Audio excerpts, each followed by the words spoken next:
ó mà ga ọ́ ikú dóró ikú mẹ́ni re lọ kí la sọ wípé ó ṣẹlẹ̀ sí arábìnrin yìí kí la sọ wípé ó ṣẹlẹ̀ sí òṣèré yìí kò tí ì pé 24 hours tí òṣèré yìí post fídíò sí orí péjì ẹ̀ tó sì ń kọrin tó ń sọ wípé òun ò rí ìparí ọdún yìí ṣùgbọ́n ó mà ṣe o ẹgbọ́n ná ṣé lóòótọ́ lọ̀rọ̀ yìí ṣẹlẹ̀ níbi tí mo ti ń ṣèwádìí kí n fi mọ̀ bóyá àwọn tó ń gbé rumors ni àbí bóyá ẹ mọ̀ gẹ́gẹ́ bí ìṣe àwọn nǹkan tí wọ́n kàn ń ṣàdédé máa ń fi RIP sí orí pictures àwọn celebrities ni mo bá ń lọ káàkiri ṣé lóòótọ́ ni ẹ̀yin tèmi mo mà rí Táwà Ajíṣẹ́fínì òun náà mọ̀ gbé sí orí péjì ẹ̀ ẹ̀yin tèmi ọ̀rọ̀ yìí ti dòótọ́ ó ní iná lè láì ẹ̀wò gẹ́gẹ́ bó ṣe kọ́ ẹ̀wò ó ní you didn't make it rest on ọ̀rẹ́ mi ọ̀rẹ́ gbogbo wa abẹ́rẹ́ ó ti dòótọ́ o ẹ̀yin tèmi Allwell Adémọ́lá ó ti lọ o ẹ̀yin náà wò ó 2 days ago òun ló post picture tẹ́ ń rí òun àtàjẹ́ tí wọ́n celebrate Christmas kí wàá lásọ wípé ó ṣẹlẹ̀ ẹ̀yin náà wò ó ẹ̀wọ̀n tó kọ síbẹ̀ ó ní Merry Christmas from US to you eléyìí mà ga o actress Fathia Williams òun náà ti confam ẹ̀ lórí page ẹ̀ ó ní this hit me so bad ẹni ọba ń ké ẹ̀yin tèmi Wumi Toriola òun náà confam ẹ̀ ó ní Allwell this good night is too early I am lost for words now I understand why you insisted on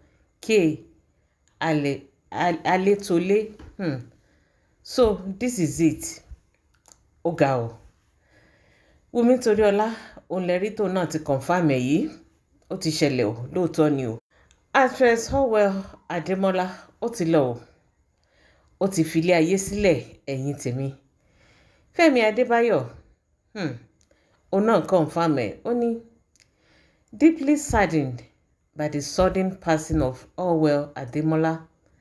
This loss is truly painful and shocking. My heart goes out to her family, loved ones, and everyone affected by this great loss. May God grant her her internal rest and give all who mourn her the strength, comfort, and peace to bear this irreparable loss. Rest well, Allwell. Jayọ̀lá ni mò ń jẹ́ òun náà ti confam ẹ̀ àwọn náà ní ilẹ̀ ṣú lójijì kábíyèsí ọlọ́run wọ́n ní babes how far ayé ò sọ fẹ́ yẹ pé òun fẹ́ fònà how far babes how do I mend this broken heart your dog my cat we have unfinished talk on them. I know all is well, but babes, how far? Ọ̀rọ̀ ńlá ni o. All is well. Rest in peace, my dear friend. Jayọ̀lá, òun náà lẹ́rí tó confam ẹ̀. Ó ní àwọn lọ́rọ̀ àsọtì nípa ajá rẹ̀ àti mùsù ti tòun náà. Bó làwọn ṣe fẹ́ parí ẹ̀. Ẹ̀yin tèmi. Eléyìí mà ga o Ṣótáyọ̀ Gàgà òun náà ti confam ẹ̀ ó ní rest well all is well Dayọ̀ Hamza òun náà ti confam ẹ̀ ó ní òkú ń sunkún òkú how do I say goodbye this is too much to comprehend ẹni ọba ń ké Allwell eléyìí pọ̀ o. My heart is so heavy right now. This is a rude shock. Rí wípé ó lágbára. I am Kẹ́mi Kórèdé òun náà confirm ẹ̀ ó ní ẹni ọba ń ké Jùmọ̀kẹ́ Ọdẹ́tọ́lá òun náà lè rí tó náà confirm lórí péjì ẹ̀ yìí. Àní òjijì ló bá mi ò tiẹ̀ rò àfìgbà tí mo lọ káàkiri tí mo lọ wò ó lórí pages àwọn celebrities yìí kí n tó gbàgbọ́ pé lóòótọ́ lárábìnrin yìí kú. Bídèmí Kòsọ́kọ́ òun náà lè rí tó náà confirm ẹ̀ ó ní no way no kò possible, this is not true. Only God forbid in Jesus' name. I refuse to accept this one. Láíláí, God forbid. Ọlọ́run ò ní jẹ́.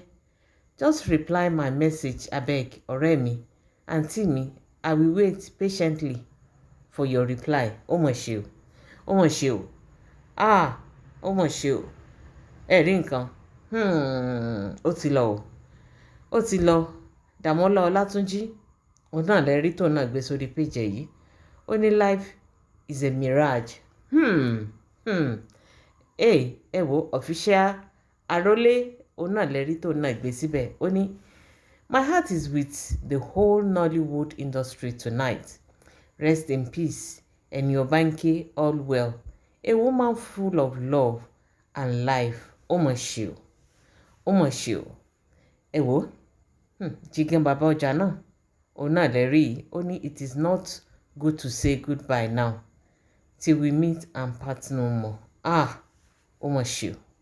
Ẹ̀ṣọ́ promotion náà ni can someone tell me it is a lie? Allwell Ademola. It is a true. Allwell ti lọ o. Ó ti lọ o. Peters Ìjágbèmí òun náà lè rí tó náà confirm ẹ̀. Ó ní Saheed Balógun òun náà lè rí tó náà confirm ẹ̀ yìí. Ẹ wo ó ní this cut deep. Heaven gained an angel. Princess Allwell Ademola. This is difficult to bear. Ó difficult o. Bímbọ́ Ọ̀ṣìn ó ní this is a rude shock. Oh my God. Ó mà ṣe o. Ó ní this is so sad.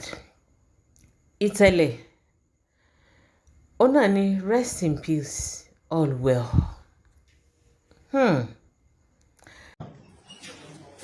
I don't understand. Hello, Kọ́rin o.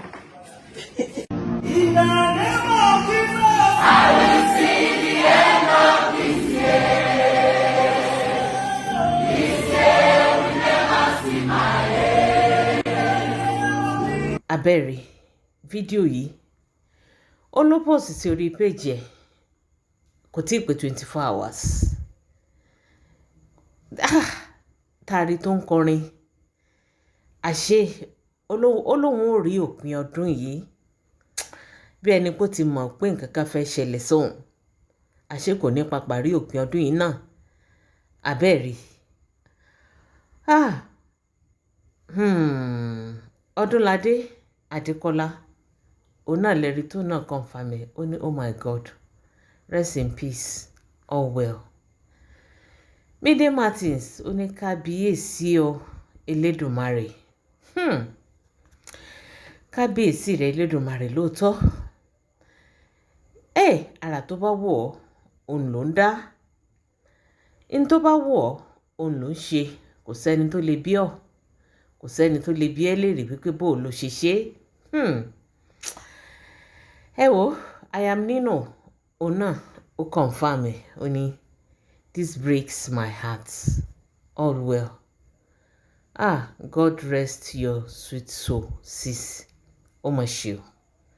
Abẹ́rẹ́ ṣé làwọn èèyàn ń sọ wípé kí wọ́n lọ wo actor Rotimi Salami. Gẹ́gẹ́ bẹ́ẹ̀ ṣe mọ̀ pé òun àti actor Rotimi Salami 5 and 6 ni wọ́n. Wọ́n ní kí wọ́n lọ wo arákùnrin náà irú ipò wo ni ó wà. Ẹ wo ó mà ṣe o. Ó mà ṣe o. Ayọ̀ Adésànyà ó náà gbé síbẹ̀. Ó ní may your soul rest in peace. It is well in Jesus' name. All is well for you. Ẹ wo gbogbo àwọn òṣèré yìí ó ní wọ́n ti jáde láti wá confirm ẹ̀. Actress Allwell Ademola ó kú ní at the age of 43 years. Tó wọ́n sì jẹ́ ọmọ Sir Adétòkunbọ̀ Adémọ́lá èyí tí wọ́n jẹ́ gbajúgbajà ọ̀mọ̀wé ní orílẹ̀-èdè Nàìjíríà, bẹ́ẹ̀ sì ni wọ́n di ipò Jurist and former Chief Justice of Nigeria mú, tí gbogbo èèyàn sì mọ̀ wọ́n. Ọ̀mọ̀wé ni wọ́n, gbajúgbajà ni wọ́n ní orílẹ̀-èdè Nàìjíríà. Ẹ̀yin tèmi, ó mà ṣe o. Gẹ́gẹ́ bí a ṣe gbọ́, èyí tí ìròyìn fi tó wa létí, n tó ṣekú pa òṣèré yìí, wọ́n ní ṣàdédé ni arábìnrin yìí tó wó lulẹ̀. Ìyẹn tí àwọn èèyàn ṣàkíyèsí wípé ó dàbí ẹni wípé heart attack òun ni arábìnrin yìí ní. Ṣùgbọ́n nígbà tí wọ́n fi sáré gbé dìgbàdìgbà lọ sí ilé ìwòsàn Ansila Hospital ní Agége, wọ́n ní ẹlẹ́mìí ti gbà ó. Ẹ̀yin tèmi, ó mà ṣe o. Ẹ̀yin tèmi, eléyìí ó jẹ́ nǹkan ìbànújẹ́. Wọ́n sì ròyìn arábìnrin yìí tẹ̀ríntẹ̀rín, tọ̀yàyà òun ló fi ń ṣe nǹkan ẹ̀. Gbogbo èèyàn ló ń bá ṣeré, àtọmọdé àtàgbà. Kò kí n wò ó pé bóyá òun ju ẹnìkan lọ àbẹ́nìkan jù òun lọ. Ẹ wò bó ṣe máa ń ṣe sí gbogbo èèyàn. Gbogbo èèyàn ló fẹ́ràn rẹ̀ pátápátá nínú industry. Bó tilẹ̀ jẹ́ wípé a lè rìn kí orí ó mọ́ mì, pé a lè tẹ́ ọmọ aráyé lọ́rùn. Bí bá ṣe ń sọ yìí náà, á ṣe láwọn tó pé pẹ̀lú gbogbo bó ṣe ń ṣe yìí náà, wọn ò ṣe nífẹ̀ẹ́ rẹ̀ náà. Ṣùgbọ́n ẹ̀yin náà wá wò, ẹ wo àwọn èèyàn tí wọ́n ń sọ dáadáa nípa arábìnrin yìí. Gbogbo ìgbà tẹ́ bá sì rí náà, yóò máa rẹ́rìn ni, yóò máa smile ni. Ẹ dákun, ṣé bí èèyàn ṣe máa ń kú náà ni? Ṣé bí èèyàn ṣe máa ń kú náà ni? Ó mà ṣe o. Actress Allwell Adémọ́lá ó ti lọ o. A kí ẹbí, a kí ọ̀rẹ́, a kí gbogbo àwọn Nollywood industry wípé wọ́n kó àtẹ̀mọ́ra. Ẹ wo, this is a big loss. Bẹ́ẹ̀ ni, ó mà ṣe o. May your soul continue to rest in peace, Actress Allwell Adémọ́lá.